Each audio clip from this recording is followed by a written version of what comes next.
What do you look for when you are checking out products at the supermarket? Do you look at the nutritional panel, what it says front of pack, or maybe you scan the ingredient list if you've got your glasses on, Leanne? On today's episode of the Nutrition Couch, we chat the issue that comes up when you choose products based on ingredients alone. And what are the key things that Leanne and I consider when making healthy choices in the supermarket? Hi, I'm Susie Burrell. And I'm Leanne Ward. And together we bring you the Nutrition Couch, the weekly podcast that keeps you up to date with everything you need to know in the world of nutrition. As well as healthy supermarket shopping, we have some new data that shows the specific age ranges when we need to take our health a lot more seriously. We've got a new protein-based snack to review, many of our listeners will be familiar with, and our listener question is all about protein powder. So, Leanne, you sent me through this Instagram link when another dietitian had posted about what frustrates her in nutrition is when people look at an ingredient list and they say, oh my God, it's got canola oil, it's a terrible product, put it back on the shelf. And while that is frustrating because it's just not quite how nutrition works, which is a fair call, isn't it? Yeah, I agree. And, it's great. It's great that people are reading ingredient lists. It's great that we're paying more attention to what's in our food. But I think particularly in the last few months, what I've noticed online is somewhere along the way, perhaps we've almost gone a little bit too far, right? Like everybody's become this like food ingredient detective. We completely panic over the tiniest bit of preservative or thickener in a product or an ingredient that we can't pronounce. But sometimes we miss the bigger picture because sometimes those things, they're not actually bad, they're not actually harmful, or they're in that product in order to make it shelf stable, right? And it's as simple as that. It's there to preserve the shelf life of a product so it doesn't go off in 3 or 4 days. It can last 3 or 4 weeks on the shelf. So the truth is that a small addition to a product to preserve it or help with the mixability of it or something may not be the thing that actually breaks your health, or probably won't be the thing that actually breaks your health in the long run, because it's really what we do in our diet overall. How much fiber are you actually eating? How much fruit? How much vegetables? Like, what does your protein intake look like? How often are you cooking from home? We're so obsessed with focusing on a single ingredient. I think so many of us are just actually missing the bigger picture. Like, are you scrolling at nighttime when you probably should be sleeping? Have you got some more steps in this week? There's so many things that we can do from a health perspective that sometimes I think we do miss the big picture because we are becoming just a little bit too obsessed with ingredients. And again, I think it's great that we are looking into our food a little bit more, but I think that, if we're going to be these forensic scientists, we probably need to understand what things are. Like if you see a little bit of maltodextrin on a label, you can't be like, oh my goodness, put that back, that's the worst thing in the world, if you don't actually know what maltodextrin is or what it does in a food.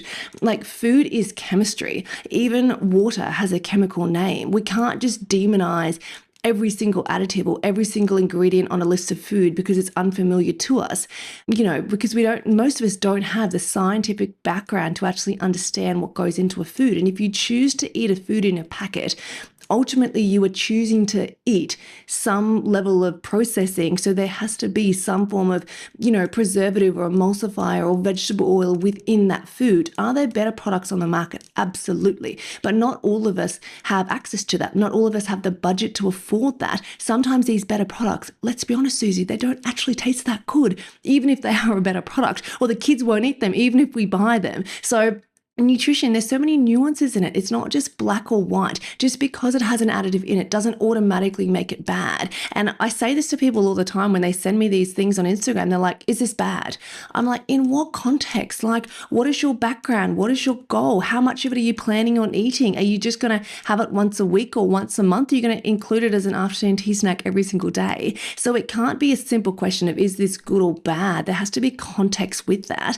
And you have to also remember that we are so fortunate, if you live in Australia, that we have some of the strictest regulations in the world. Food Standards Australia and New Zealand, a lot of you will know is FSANZ, they have the tightest regulations. So if they're saying that a food is safe to be on a shelf, it's safe to be on a shelf. No single ingredient causes cancer within our food supply. It is really about how often you eat it, how much of it you eat. Even processed red meats, you're not going to get bowel cancer just because you ate salami on a pizza on a Saturday night. It comes down to how often, how much, what else you're doing, what is your family history, what is your genetics.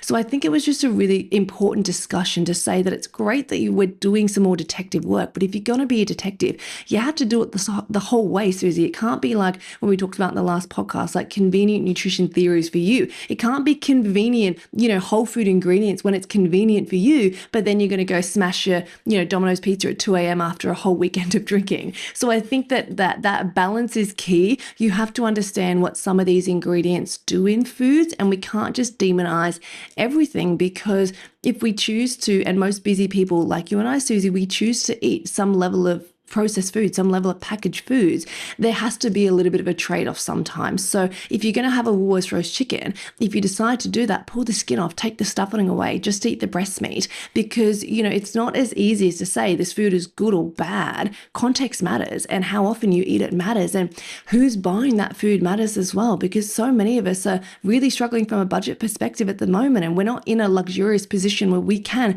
be super picky and buy the absolute best quality, cleanest, healthiest, wholesome version of every single product available.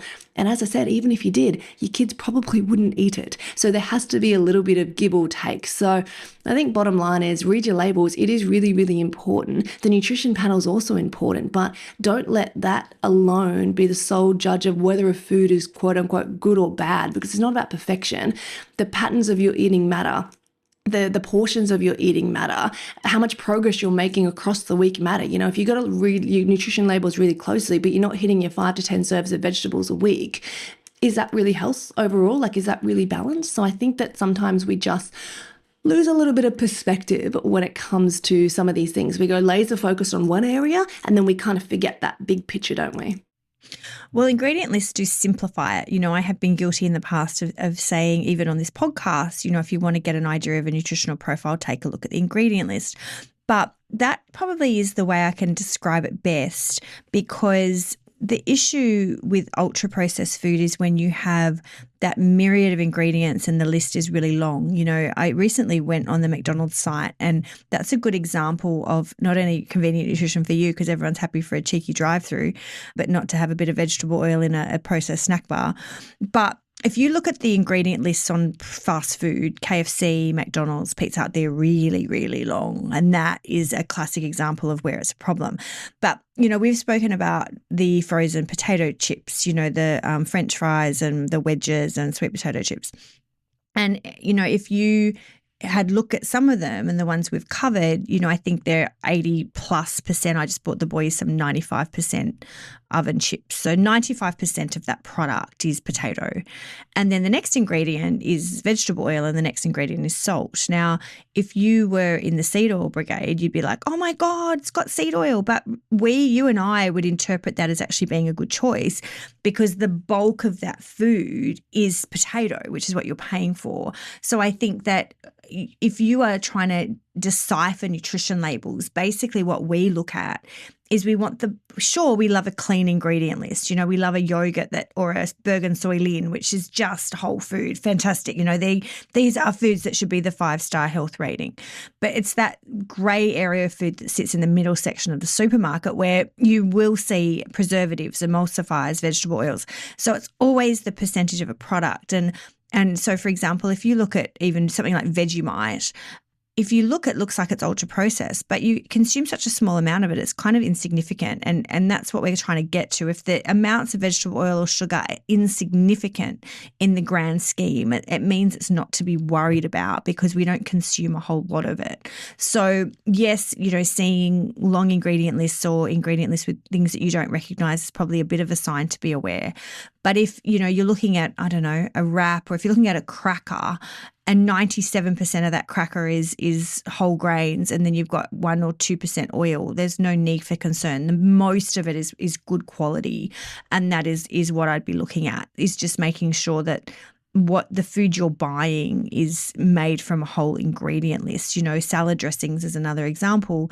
They've got a lot of ingredients in them, the more processed ones, but if you're looking and it's mainly, say, water and added fat and then, 2 or 3 things that is the bulk. That's the main thing that you're looking for. And really, if you sort of take a step back and you look at it and you think if it's probably not healthy, it's probably not, if you're not recognizing the ingredients, if it's got, it's made into something, it's cheesels or it's flavored crackers, or if it's, you can kind of get an idea, but it's just reminds us that it's not everything. It's a rough guide, and you want, I don't know, what do you reckon, 70-80% of the food to be whole food ingredients when you can. That's probably a reasonable marker.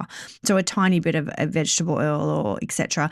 Now, going back to the food additives that you're talking about, the food additives myself that I proactively try and avoid when I'm shopping. So I don't have, emulsifiers and things. A lot of the foods I would be buying wouldn't have a huge amount. So a small amount in bread, again, is not going to be an issue if you're choosing a whole grain bread. It's just being used at the end to mix it together. But things that I do look out for, flavour enhancers. So 261? Yeah, 621. Oh, 621. Going crazy. 621, 635. The flavour enhancers I don't like because I think they're flavouring a food that shouldn't naturally have that flavour, and we do know it promotes overconsumption. I do tend to veer away from palm oil. So if vegetable oil is high on the ingredient list, so I'm not talking about 4 or 5 down in a product that's low fat. I'm talking about if it's second or third ingredient like Nutella. If you look at the ingredients for Nutella, it's not hazelnut, it's sugar, and then it's vegetable oil, which is palm. So the first 2 ingredients are pretty poor quality. So I do try and avoid, and that's why I think we recently said if you see something that's got extra virgin olive oil or even a canola oil, a pure oil is going to be better than a blended vegetable oil. So I do sort of proactively try and avoid that. In terms of preservatives, it's the nitrates that we sort of know are damaging to the digestive tract. So that's processed meats, which are identified carcinogen from the World Health Organization. So nitrates, Leanne's going to come to my rescue and tell me what that is. 231. 250, yes, the 250 range are nitrates, and they will be on sausages and some kind of processed meats in that section, bacon, ham. They're the ones I avoid, like the meat snacks for kids for that purpose. It's the nitrates we're avoiding. And preservatives can be an issue for some people. On the grapes, is it 262 is the one that can cause sort of allergy-like symptoms for some people. And then you're going to come and save the day and talk about the emulsifiers we do need to be a little bit careful of for digestive health, which is... Yeah, there's a couple. If you've got more of those diagnosed digestive health conditions like Crohn's disease, ulcerative colitis, celiac disease, there is some more emerging research, more so in animal-based studies, I will say, but I do say to my clients with celiac and with Crohn's, it's well worth avoiding if we can. And some of those are the emulsifiers. CMC is one of them. Another one is carrageenan. And then there's one more. You put me right on the spot. I can't think of it off the top of my head. If you send me a message on Instagram, I can send it to you. My Instagram. We have covered it before, I think. We have covered it before. Yeah, they've found a lot in times in plant-based milks, the frozen dairy section, a lot of the yogurts, the milks, and in some of the breads and wraps as well, CMCs. So you can send me a message. I can send you the list of them. But there's only a handful, again, emerging studies, animal models. But I think if we have the option to avoid them all, there's a better brand. That would be the brand that I'm sticking with, particularly if it's something that I eat regularly, like a wrap or, a type of flavored milk or a cereal or something. If it's something that regularly goes into your diet, I do think it's well worth avoiding some of these emulsifiers that have been linked to some more digestive concerns.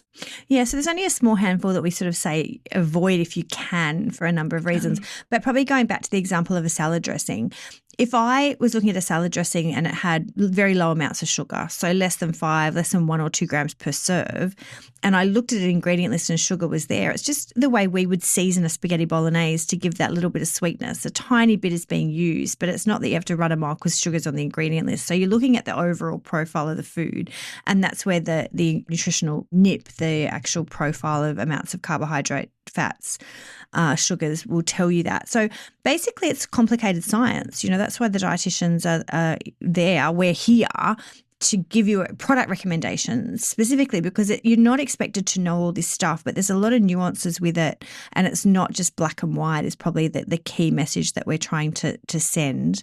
And I've always said, Leanne, if you look at a food product and the first 3 ingredients are white flour, sugar and vegetable oil, stick it back on the shelf and you'll probably be on the right track.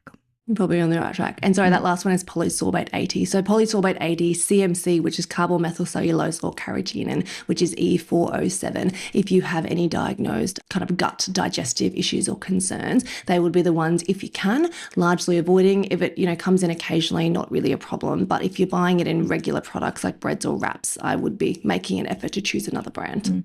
Or just one more example, if you buy tuna. Now, tuna in spring water isn't overly palatable. Now, if you get tuna in oil and drain the oil off just for a little bit of flavour, of course I'm going to say do it. Just because it's got oil doesn't mean it's a bad product. The bulk of the product's tuna. You're getting the nutritional benefits, and a touch of oil to go with it to make it more palatable is a better option, because the olive oil options are then a lot more expensive. So sure, if you have got the luxury of being able to donate another $1 or $2 for the good quality oil, great. But if you don't need to feel guilty about that. When the bulk of the food product is healthy, like tuna, you're still onto a good thing. There's no need to feel guilty about having foods that might have a bit of vegetable oil if it's not the bulk of the food being consumed. All right, Leanne. Well, there was a really interesting new study that came through recently about the key times when aging and damage occurs to the body in the lifespan. And it got a lot of media attention because I think we're really in that time where everyone's thinking about anti-aging and positive aging, and we're going to live these long lives. How do we keep healthy? And it was a big prospective cohort study, which is a gold standard study published in the Annals of Medicine, which is a very respected journal. So it's really strong data that came out of Finland. And it's a longitudinal study looking at a group of Finnish participants, but they were people born in 1959, and they have been followed for the past, how many years is that? 50? No. Yes. I can't do my maths. Leanne's not even helping me. I'm trying to find how many participants are in the study for you. I'm paying attention. So how old would they be? They'd be 60. So it's followed them right through their lives at key time points, which is so interesting. 200 to 320 Finnish participants. Okay, and so even though it's not thousands as we would see in some studies, because they're following them so intensely and they're taking a whole lot of different measures. So they're looking at, it's actually called the Longitudinal Study of Personality and Social Development. So it was looking at a whole range of things, including depressive symptoms, what they would define as risky behavioural habits, smoking, alcohol consumption, activity. They did assess some diet scores, depression, psychological well-being, metabolic risk factors, which for me is the strong one because that's looking at how inflammation and heart disease and those kind of variables. And basically from this study, they found that between the ages of 36 and 46 were the times that the most damage and, I guess, decline in health variables occurred in these cohorts. So they followed, let me just look at the span. Here we go. They followed them age 8, 27, 36, 42, 50 and 61, and it's still going. So this study will continue to report data for those. They're down to 200 participants. They started with 369 in 1968 and they're down to 206, either dropping out or have lost their lives because of different risk factors. And so this kind of study is rare. We don't get it very often where we're tracking that same group of people and looking at their risk factors for heart disease and things like that. So at the moment, the basic research is finding that during that window, this is when any kind of metabolic and even psychological risk factor rears its ugly head. So I'll come back to the take-home message in a second, but specifically when it looks to health behaviours, certainly protective is activity and maintaining it through the lifespan. Over drinking, so large volumes of alcohol and cigarette smoking, as you would expect, Leanne, were closely linked to an increase in both psychological and metabolic risk factors. So, as I said, it got a lot of media attention because the media outlets reported, 36 to 46 was the key time. Now, as someone who's now 47, I have to say that there is a little bit of guilt when you realise you haven't done some of the things that you should have, like take collagen, and your face isn't looking as good as it once did, Leanne. So you're nice and young still, so you've got time. But what I wanted to talk about for our listeners was that I suspect the average age of a Nutrition Couch podcast listener is probably in their 40s. I could be wrong, but that would be my gut feeling. We have surveyed our listeners. Certainly between 30 and 50 are actually even 30 and 60 are our main audience. Now, the issue for women listening everywhere is because what are women between the ages of 36 and 46 doing, Leanne? I don't know what they're doing, but they're busy. Yeah, well, they're not, They're they're not sitting resting. around. They're not sleeping all the time. They're struggling to get to the gym. And I just thought it was interesting because in theory, this is great to know. We know that the cells age at 2 specific time points. I think it's 40. Oh, we covered this before. I think it's 70 or something, wasn't it? Yeah, the 2 key ages, aging progresses quite rapidly at a cellular level. And now we know that particularly metabolic risk factors are more pronounced 30 in that 10-year decade. But it's tricky because this is the time that women are at their busiest. We're sandwich generations. Our parents are living forever, so we're starting to need to look after them. You certainly will know someone who's doing that if it's not you already. People start to get sick, so you might have got a few clients recently who have very sadly reported their close friends have had cancer diagnosis, so they're looking after them. You've got generally often small children, and even if you don't have children, you're at the height of your career trying to forge ahead, and that's very demanding and stressful. And you probably have family or parent responsibility, so you might be helping siblings with their children or aging parents. And I feel like this is great to know, but, for people who are already struggling, it's just another demand, isn't it? It's like, right, and on top of everything else, you need to exercise as much as possible to prevent aging. I think it's just a lot. So it's great to know it. But I think my primary mode of treatment and management of my women is to not add more to their plate. It's to make life easier. And you and I certainly talk about those convenient meal options for that purpose because we don't have the luxury of having an hour to prepare dinner. We're literally throwing stuff on a plate and then logging back onto the computer after getting the kids to bed. Like, these are real demands on women, and I just think it's nice to know, but it's certainly, I think, a luxury to be able to fully indulge our health in these decades of our life. Yeah, it's true. It's nice to know, but it's also the article, my biggest takeaway was saying that it's shifting from this reactive model where we fix a problem when we get unwell to a proactive model where we're building resilience around women and women's health, because the truth is, the reality is that no one's coming to save us. If we don't do it ourselves, no one's going to do it for us. Like, we put ourselves last. We put everyone else ahead of us. If we don't stand up and help ourselves, nobody is going to do that for us. That is the sad reality. And it's the shocking truth. So there are some things we can do. If you can't get to the gym and do your weight training, if you can't eat more vegetables, if you can't put yourself first, go get a damn blood test. At the very least, go and get a blood test. Go and get your blood pressure and your cholesterol checked. Go and get your thyroid, your iron, and your hormone panels done. You can do all of that in one GP appointment. One day out of 365 days a year, go and get it done. Go and get your skin checked. I've had 2 friends recently in their 30s that have had melanomas, that have had skin cancers. Yes, I live in Queensland. It's hot up here, but go and get your skin checked. Ladies, go and get a pap smear if you haven't had one in the last couple of years. Go and get your boobs checked. It doesn't matter if you're 50 or when you're in the shower. You're in the shower already. When you're soaping yourself, have a feel around and check for lumps. These are things we can proactively do to screen for our health. And the last one is have a think about your gut. Those symptoms, having chronic diarrhea, not going to the bathroom for 3 days, having pain every time you eat, that's not normal. And go and get your glucose levels checked. That can be done in that same GP appointment. There are some things you can do. You're just not putting yourself first. So this is the kick up the butt that some of you need to just go and get a couple of these simple health things checked off. If they all come back great, fabulous. If they don't, you have some serious work to do, because we know that it's hard. We know that it's tough. We don't want to add 100 more things onto your plate, but for the love of God, go and get some of these blood tests done. I've been saying to some of my clients all year, I'm like, it's mid-October.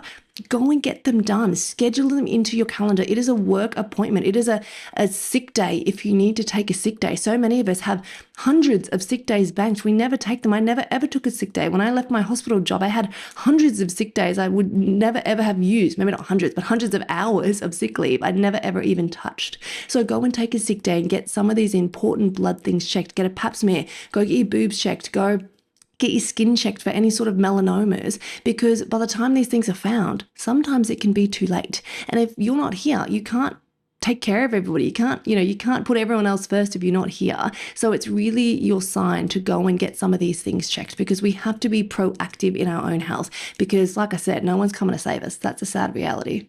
True, that's a bit bleak, Leanne. Let's leave people on an uplifting note about what they can do. I agree. The women have got to. That's what they can do. Women, we've got to use sick leave, 100%. I think a lot of 100%. women are very reluctant to get on top of your tests, and I'm glad you mentioned the boob screens and the bowels, because when you do hear terrible stories about cancers, they're often quite advanced in younger populations. We've reported that before.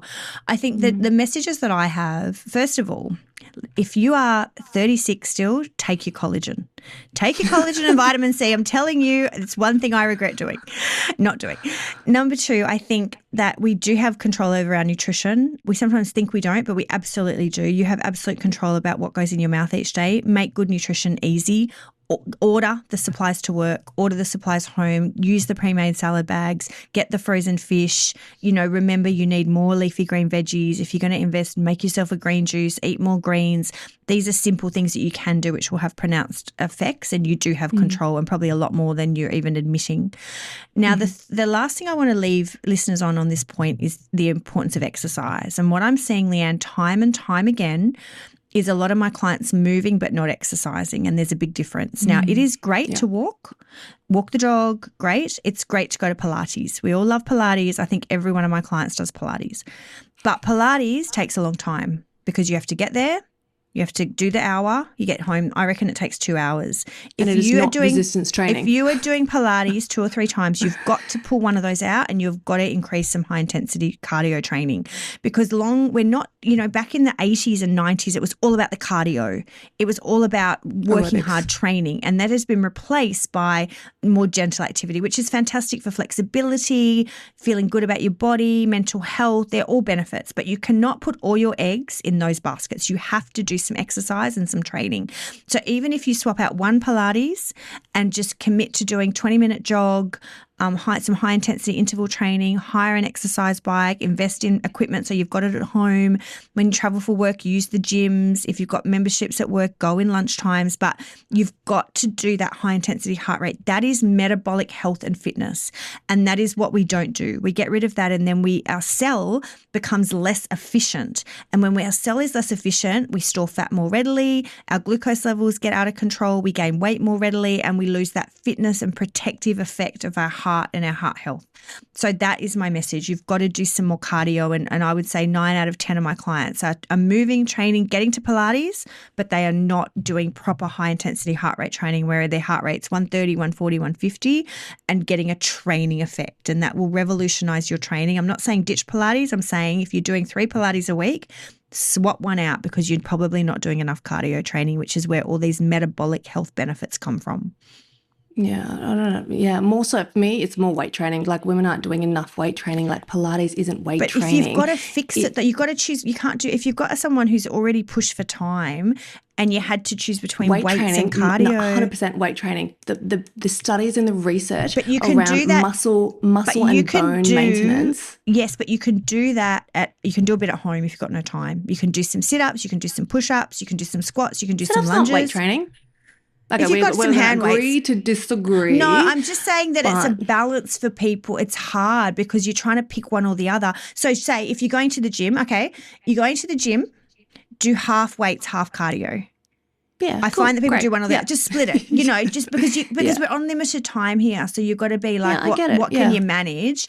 And maybe then invest in some hand weights so you can do that little more simple routine at home perhaps, because that's my issue. I struggle with people being so busy. It's like you can't just keep adding and adding and adding. So if you do go to the gym, split it.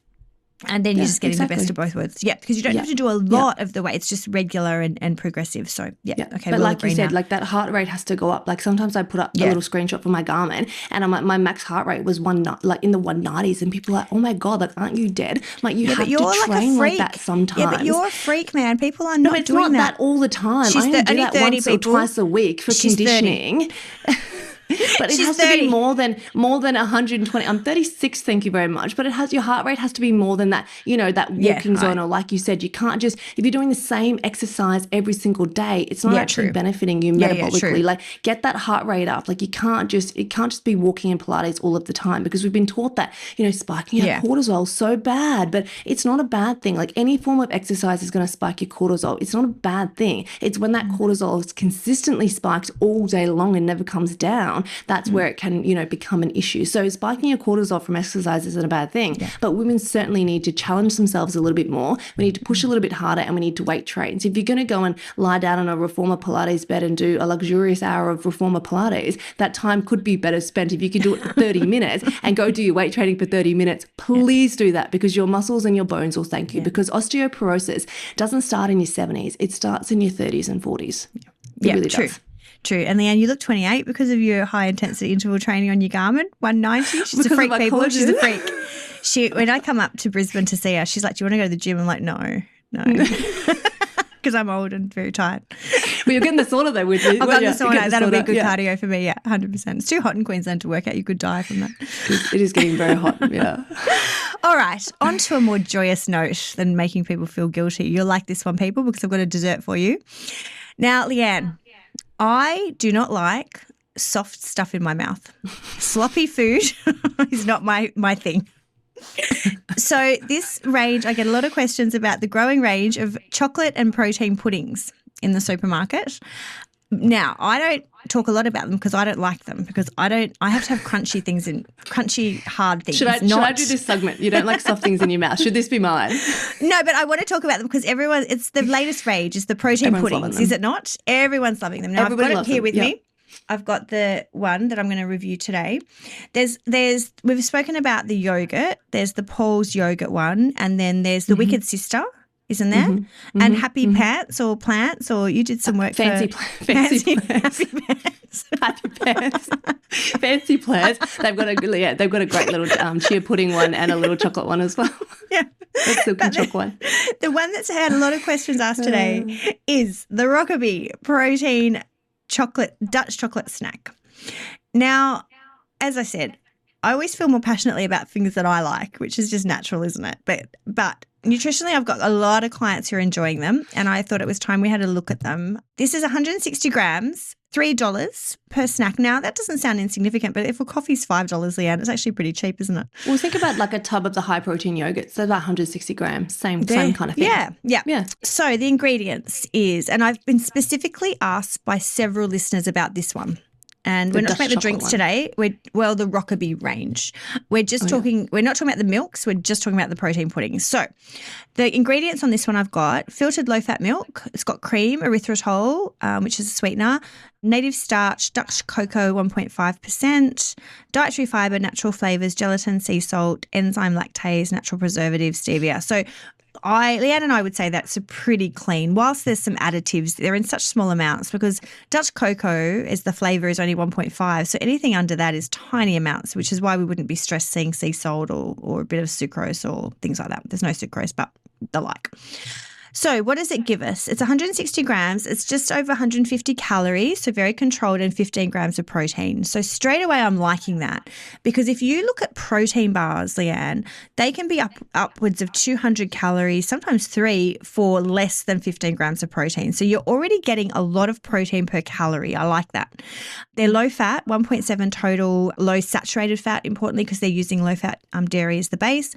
Total carbohydrate, 15.4 grams, so equivalent to a slice of bread, 7.8 grams of sugars. Now, that might seem high, but it's actually not. It's it's just over a teaspoon. Now, some would be naturally occurring. There's no added sugar in here. That's important. I don't know if they're marketing on that, but I would be. Yes, on the front, no added sugar. It's actually coming from the dairy, so it's natural sugar. It's got a good amount of fibre, 1.6, and 120 milligrams of sodium.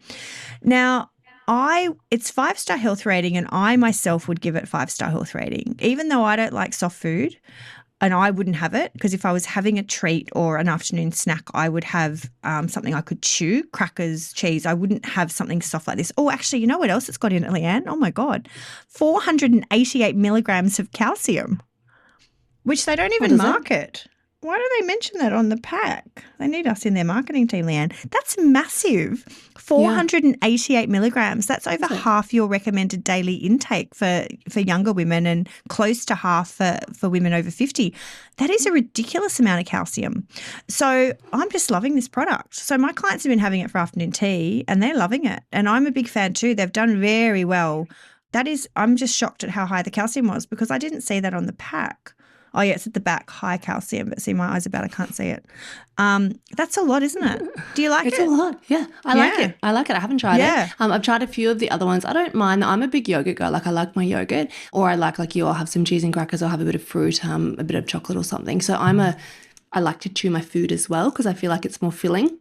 But I prefer this to like a protein snack bar, like you said, because I think that amount is the same as like a tub of like a Chobani or a YoPro or something. So it's like the same size in terms of a yogurt tub. It's far more filling, I think, than like a protein bar or a protein bite or a protein ball. So I can't really fault it. I think it's great. I haven't tried it. But if someone's looking for a bit of a sweeter treat, I think it's great. But my only hesitation would be, if a lot of people, they feel like chocolate, they replace it with these kind of healthier products. They might have one of these and they might have, some crackers, and they might have a little protein bar as well and a bit of peanut butter, and then eventually they just eat the chocolate anyway. So don't replace it with what you truly feel like. Really listen to your body in terms of that intuitive eating and have a little bit of that, or if you want some chocolate, eat some actual chocolate. But I think it's a great option. I like that it's got the protein, the massive whack of calcium is amazing, and a really, really good ingredient list for like a sweet dessert like product. Is that what we're saying? Like it could be a great after dinner snack as well if you were either hungry. or. A 150 cal, amazing.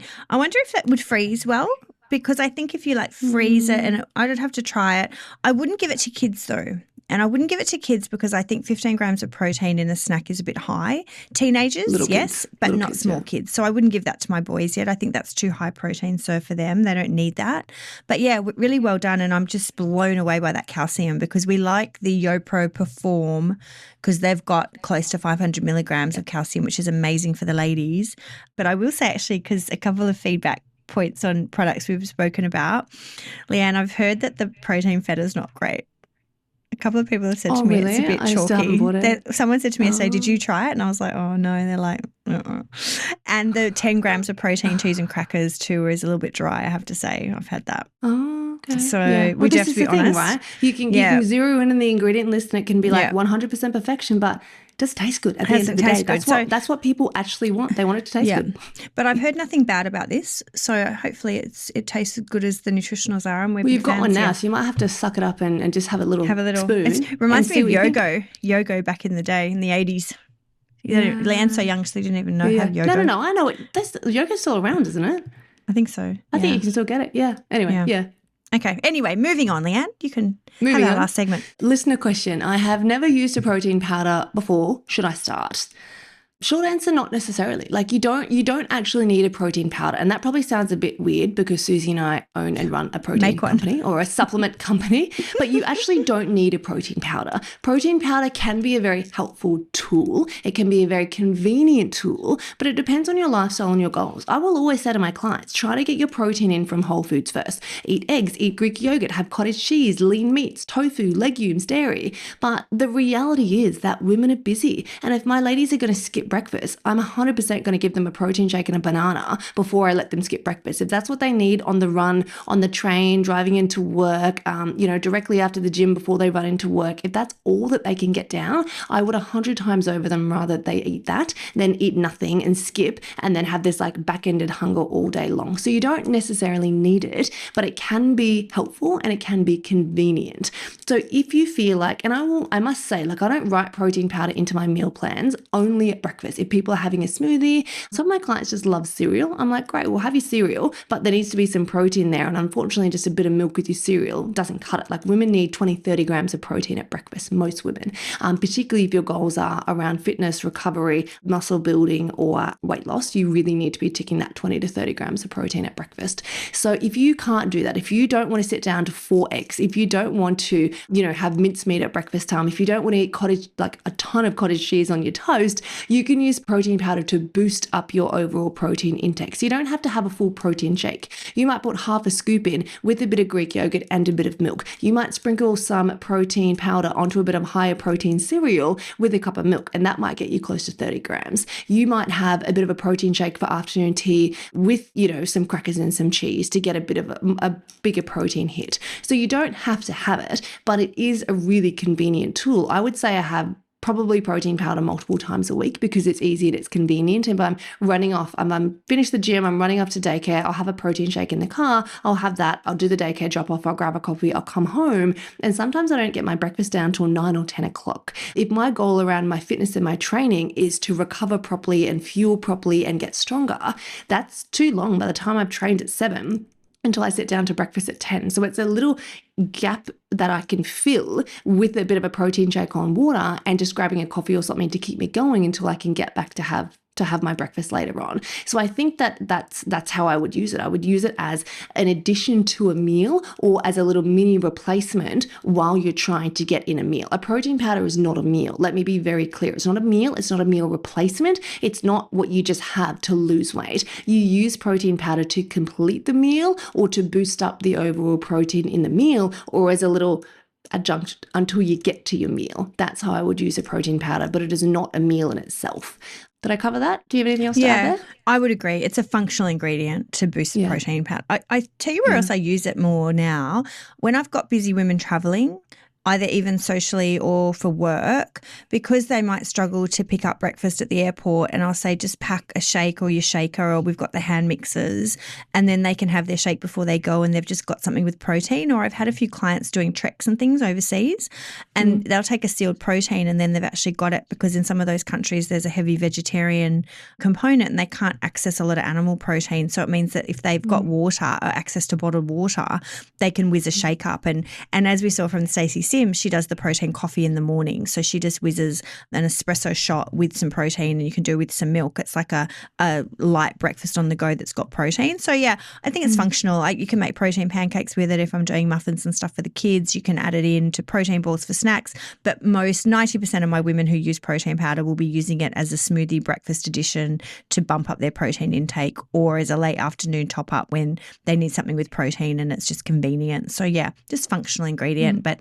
particularly for women, we know now need a lot more protein than they've usually been having. It can be really good. And of course, our Designed by Dietitians was our first protein. We've got a women's blend and a pre and probiotic for digestive health.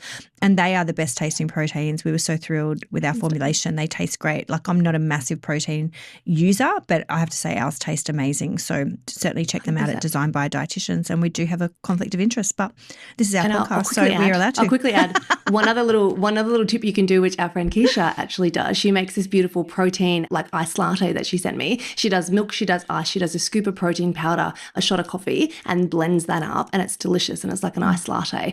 So just a bit of a protein boost to get you through the morning or if you're having a bit some afternoon cravings and get you through the afternoon. It's spring, it's hot particularly in Queensland at the moment, so that can be a really nice higher protein iced latte if you want to try it.